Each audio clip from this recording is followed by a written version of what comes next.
What's going on, YouTube? Metal Complex here, and today I've got a really interesting knife review slash knife overview to do with you guys. This is the Zero Tolerance 0223. This is a knife that you guys are probably, a lot of people are really familiar with the image of. It's a pretty polarizing design. People either seem to be for it or completely against it. I actually reached out to Scott Whittington of USA Made Blade. I actually have his beautiful mat right here, which we're not going to be able to get entirely in frame because I'm zoomed up a little bit. If USA Made Blade is not one of the retailers you stop and shop at for your knives, you definitely should be. They carry a lot of stuff that I'm into, and they're a huge hinderer carrier, so I've actually been shopping with them for a long time. No, that's not a plug. I'm not getting anything out of it. I legitimately enjoy shopping there, and Scott Whittington's a great guy. Anyways, I reached out to him, and I said, hey, you know, we've all been kind of laughing and joking about this ZT-0223 knife, you know, everybody's kind of been making fun of it, but I feel like, you know, I should handle it before I, you know, I don't want to be like a knock it before you try it type of guy, so I should handle it, you know, and he said, you know, truthfully, the 0223 is probably the smoothest knife that ZT has ever released, and yeah, I'm inclined to agree with that. You guys saw the unboxing. I have never seen a ZT knife free drop out of box. Other people have said they experienced that with their 0920, which I think is one of the very last amazing models that ZT has done recently, but yeah, I think that's pretty cool. So anyways, I wanted to give this thing a fair and honest shot before I started making fun of it. You guys have probably, a lot of you have probably seen my video where I talk about the current state of Zero Tolerance and my dislikes for some of the directions they seem to have chosen with their lineup and blah blah blah. And I actually did come down on this knife for its appearance in that video, so we're going to talk about it today. If you are new to my channel, I like to do knife reviews and overviews such as the one you're seeing here. I like to do unboxings, I like to do discussion topics. I've got Quest for the Perfect Budget Knife on Saturdays and the Knife Guy on Sundays. I like to upload literally every single day. If that sounds good to you, go ahead and hit subscribe and make sure your notifications are set to all, because there's definitely more coming. Let's go ahead and get a measurement on this guy. By the way, this was provided for review, but I don't get to keep this. Anyways, overall length coming in at 8.5. It's a little over 8.5 inches, to be honest. It's like 8.6 inches overall. From tip to scale, you're looking at, I mean, if you go by that tip, you're looking at like 3.6 inches of blade. If you're going by down here, you're looking at 3.8 inches of blade, something like that. The cutting edge is definitely over 3.75. Cutting edge is coming in at like 3.8 inches. So you're looking at quite a bit of blade there. Let's go ahead and do some size comparisons up against the Ontario Rat Model 1. Rat 1 coming in at 8.6 inches overall. So you can see there, it's very similar in overall size to the Rat 1. How about up against the Spyderco PM2? PM2 coming in at 8.3 inches overall. Again, fairly similar there. How about up against the Ritter Hogue, or Benchmade Griptilian, however you want to look at that. 8 inches overall on the Ritter Hogue, and last but not least, up against the Spyderco Para 3. Para 3 coming in at 7.25. So this is a large knife. Because of its profile, it doesn't feel absolutely massive, but it definitely, I'm very aware that it's a large knife. Let's go ahead and weigh it. You are looking at titanium for the handle, and then you're looking at a bizarre combination of scales that sort of interlock that are made out of G10 that are overlays, I guess? I don't know. Let's find out how much it weighs. Okay, less than I thought. I honestly thought this would weigh about 5.25, 4.76 ounces for a blade that's almost 4 inches is pretty good by most people's standards. By my standards, in terms of carry weight and profile, I have no issue whatsoever with 4.75 ounces. I think that's pretty good. Let's go ahead and I'll give you another example of the action. This knife has impeccable action. It is absolutely a free dropper. It has that very satisfying, very ZT-esque clickiness about it. There is no detent lash. There's no part of me that thinks that this thing is going to deploy every single time. You have not really, I mean, it's kind of push button, kind of light switch, but it's very organic. Where your finger drops here, you know exactly what to do. There's no question about where to put your finger you're good. You also don't have to worry about keeping your fingers off the lock bar because it's actually underneath this bizarre interlocking overlay. So yeah, this thing is going to deploy. There's zero issue with that at all. Also, let me point this out. I'm not going to do this because this isn't my knife. This is going to go back to USA made blade, and it needs to stay in the right condition. You guys can find some videos of spine whack tests out there on these ZT knives if you really want to do that. But there is something quite a bit different about the look of the lockup and the lock face geometry. You can see there that it's not quite an angle, it's more like this. Which means whether or not ZT is admitting that some people had some issues, and truthfully, I'm on the side of the whole. I think that the whole issue is overblown. I think it's much more rare circumstance than people are making it out to be. But in any case, this lock face geometry looks pretty good to me. There seems to be quite a bit of contact. It feels very solid, and I've seen enough tests on this particular knife to think that maybe if there were some slight issues, maybe they were addressed. Again, I have no idea. I don't know. I don't care to talk about it. I know you guys are going to talk about it in the comment section. You're just not going to get a response from me. This looks good. Honestly, this looks good to me. Let me go ahead and give you guys a measurement of blade thickness with my super fancy calipers here. And what do we have? No, that can't be right. Let's go again. 0.16, 160 thousandths I think is probably correct. Let's take it up against the Hinderer XM18 3.5 inch at 165 thousandths. Yeah, it looks pretty close to that. I think ZT likes to do 155, maybe sometimes 160 thousandths. The Hinderer looks a little tiny bit thicker. It might just be that the 165 versus the 160. I would imagine this probably lists on websites at 155 thousandths. Anyways, let's go over what we're looking at here. So the blade is a very aggressive and very classic clip point blade. This is very military-esque. I will say what we're looking at here on the coating is different than what I've seen from ZT in the past in terms of their coatings. It's much less chalky. It's much more smooth. It reminds me, not exactly the same thing, but it reminds me a lot more of the stonewashed finish that you see on Hinderers, except that it's a little bit more matte. To the touch, these two honestly feel very similar. This one's only slightly more, I don't want to call it texture, just resistant to my fingers. It's different than the chalky texture that you might see on a DLC coated knife. Here's a DLC coated Spyderco.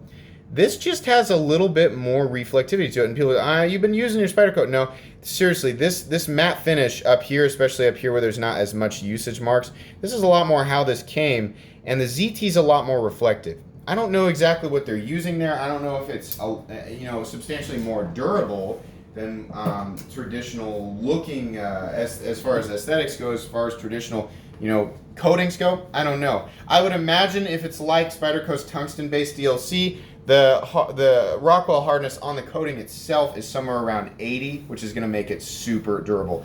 On top of that, this is CPM 20 CV, which is, of course, an incredible blade steel. People generally don't have an issue with that. So I would say the combination of CPM 20 CV and this really good-looking coating probably make this thing a half step behind rust proof. I'm not saying that it'll never rust. I'm saying you're really going to have to put yourself in a situation where you're almost trying to get it to rust. Like if you're like, I'm going to go diving with this knife. Yeah, salt water probably not the best thing for almost any knife, but you get what I'm saying there. This is a really, really good looking blade. We have absolute symmetry in the cutting edge and the grind all the way around. It's beautiful. ZT, I don't have a problem with their logo, and I don't have a problem with where they put it down here. You've got the serial number, you've got the model number, Kai USA, and 20 CV on the back. That's fine. No issues with that whatsoever. You have very functional, aggressive, but not so aggressive that it bothers me, jimping up top, and it's extended to where I can actually get my thumb all the way out here. A lot of times, companies that do jimping, they put it in this area, but sometimes I want to get my thumb all the way out here, and there's nothing really to lock my finger, and it's not really that big of a deal, but it's kind of nice to see that on this blade. I appreciate it. Now we have this slot here where On the inside, you can see the edges have been nicely chamfered. In fact, they've been chamfered all the way around. It really, really looks good. It's really nice to the touch. Nothing sharp there. A lot of people are wondering, can you do the reverse flick? I can, but because of the ergonomic lines of the handle and where the thing is, it's really difficult to do. And it's also difficult to do from here, and it's almost kind of in an inconvenient location just for a two-handed opening. I mean, you can do it, but it makes me wonder, why is it there? I'm not really sure why it's there. It does look good as far as how it makes the blade look in like a, you know, kind of a hyper tactical sense. Yeah, it looks really good. It's just kind of in a position where I'm like, I'm not so sure that really needed to be there. So that was probably an aesthetic choice. Let's move down to these holes. A lot of people really do not like these holes. They're like, why are they there? You know, they don't understand. Or I don't either, truthfully. These holes are, to me, absolutely just an aesthetic feature. They serve no functional purpose. A lot of people are really bent out of shape about those. Guys, on 99% of the knives that we buy, there is an aesthetic feature that serves no functional purpose. Whether it's on the blade or whether it's on the handle, I'm not sure why people are zeroing in, on, no pun intended, on this particular ZT model for those holes there. I mean, it's not necessarily unsightly. It might be a little bit of a gunk trap. I mean, but there's a lot of places on, you know, knives that have bearings in general have kind of, or, you know, are kind of gunk traps. It's one of those things where it's like, yeah, it's there and it's kind of funny, but I don't really care all that much. It just isn't something that really bothers me. I really just don't care. So moving on. You do have shouldering on the blade, which means that blade wraps nicely around the very oversized stop pin. You can see how large that stop pin is right there. So that's really, really cool. Lockup is absolutely solid. No blade play up, down, left, or right. This whole area here looks really nice. These lines here on the handle are, again, unnecessary, but they meet up with everything so well once it's locked out. You can see they curve around those holes. The blade meets up nicely. I mean, the aesthetic, the way that this looks when it's locked out is really, really nice. I like this whole area right here. It looks nice. In terms of how thin the blade is behind the edge, yeah, it's typical zero tolerance feeling, meaning it was sharpened incredibly well. It is very, very sharp, and it is definitely going to slice. It's not going to be an absolute laser beam. To me, this looks like a knife that you might go out and really kind of use hard. In that situation, you may not value slicing performance over all other things. I still get comments like that sometimes where people seem to forget that knives sometimes need to do other things besides shave toilet paper. But yeah, this is definitely going to perform the standard EDC tasks you might throw at it, and I would imagine would perform well in a setting where you're going to ask more of your knife. So that's great there. Moving down to the titanium handle. The titanium handle has what looks to be this exact same finish on it, which looks really nice, slightly reflective. It's going to pick up fingerprints, but it really, really looks nice. You have a very simple domed out Torx head pivot up top, and then on the back side you can see, fortunately, this is a hex head or hex shaped female side of the pivot, which means it's not going to free spin. So nice touch. They should do that on every single knife. We have these bizarre G10 overlays that interlock. Can you see there? They interlock back there. I don't know what the advantage of that is, but there's also not really a disadvantage. It's just different. I don't like that they're using T6 screws to hold those on, but okay, that's fine. I mean, I don't know. It's interesting. It sort of serves as a backspacer.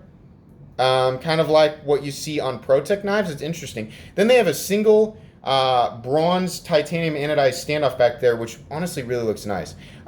The only issue that I have with the handle is just the color choice. I would have preferred to see, if they were going to do G10, gray G10 or black G10 or carbon fiber. That's what I would have honestly liked to see. Now, it may be that, and we're going to talk about the price of this here in a second, and it may be that because of the way that they designed these materials, it was just expensive to manufacture. And it might have, that might end up being a situation where I say, you probably could have made this design a little bit easier to swallow if you had not gone out of your way to do something different. It's cool when companies do try to do something different, and in this case, they did it without creating any obvious disadvantage. It's interesting. I think really the only issue that I have with it is the color choice for the standard model. This looks like, again, ZT does this a lot. This looks like it might be a sprint run version of a knife that came in a much more generic and standard form. That's just what I think. A lot of people like this though, and it's not the worst thing in the world. I mean, I like black and bronze. It's just this color of G10 just doesn't do it for me. I really like this screw back here though. That looks nice. That's cool. It looks like an oversized Hinderer screw, and then it looks like an XM18 standoff, and then there's one on the other side. It's really, really cool. The pocket clip is a different style of pocket clip than I've seen from ZT in the past. It works just fine. As far as coming in and out of the pocket, I can get the pocket clip to go over my pants with one hand, and I can pull it back out with one hand. So that's fine. I don't have an issue with it. It looks like it can be mounted on the left or right-hand side. This is a right-handed frame lock, but people who are left-handed are still going to be able to mount this where they want it, and I think that's great. I don't have an issue with that. About that much of the knife hangs out of your pocket, which is just fine with me. You do have a steel lock bar insert that doubles as the over travel stop, and then also the G10 acts as the over travel stop as well. So that's fine. Like I said, lockup coming in at a clean 35%, very solid, and the centering is dead on, absolutely centered. As far as function goes with this knife, it functions incredibly well. It's funny, like taking a look at this thing, my issues with it are really just minor nitpicks. You know, I thought, like, I lumped this knife in and I was just like, I don't like the way I don't like the direction ZT's headed, blah, blah, blah, blah, blah. This knife is actually more, there are more features on this knife that are indicative of the heritage of ZT being overbuilt tactical. There are more features on this knife that are indicative of that part of their heritage than any other knife that they've released for a long time. But this particular knife seems to be getting some unnecessary backlash. Truthfully, guys, everything that I've complained about, the fuller here, it's like, like you can't get your finger in there to do the reverse flick, and that's fine. It functions perfectly fine as a flipper. I don't have an issue with that. I probably wouldn't go out of my way to do it this way. It's much more satisfying to deploy it the way that it's supposed to be satisfying. The profile is great. The weight is great. The look of the DLC is awesome. I like the look of it on the scale. It looks like the parts are going to be easy to get to, despite these being a little bit T6. The holes are there. I just don't really care about them. These G10 overlays are weird, and they're a color that I don't like, but it's not an issue. The pocket clip's in a good place. It functions well. It's a good knife. This is a good knife, plain and simple. I mean, I don't have an issue with it. I really, really hope that they come out with a version that's just all black, or maybe they do a black one with carbon fiber, and then they do like a tumbled blade. The biggest issue with this knife, honestly, is the price. The price on Blade HQ is $300. You know, with the 0920 being a knife that you can get, what is it? $240, $260. I think I understand how they arrived there. I mean, this knife has a lot of, the DLC coating is going to cost extra. Obviously, the standoff is titanium back here. They have to mill these extra lines to accept this bizarre, kind of complicated G10 overlay setup. And the G10 itself is probably a little bit more expensive to make, given how it actually, locks in, and they have to get all the tolerances right. I mean, I think I can understand how they got there. This would have been a lot easier for me to say absolutely thumbs up to at about $260. Now, here's the thing. It's a good enough design, and I'll admit it, I was just flat out wrong about it. I looked at it and waved it off, and I was like, I just don't like this. And now getting it in hand, I'm like, this is actually really cool. I honestly really do like this. I would like it a lot more in all black, but this is cool. It looks nice, and it's very well made. This is absolutely well made. If you're looking at this knife and you were kind of on the fence, you're like, I kind of like how it looks, but I want to see what he says about how it functions. Yeah, it absolutely functions. You look at that price and you're like, I just wanted to make sure that it was functional and it was a good design and I'm good to pay that price. Then go ahead. You're going to be really, really happy with this. If $300 is just a price that you're not willing to pay for a knife, and you're hovering around the $250 mark being kind of your maxed out mark, then it may not be for you. This knife isn't going to be for everybody, but I can confidently say that this knife is definitely made well, and it really did surprise me. This is a pretty cool knife. So I think this is one of the better knives that ZT's come out with in a long time, but that's honestly, guys, that's really all that I can say.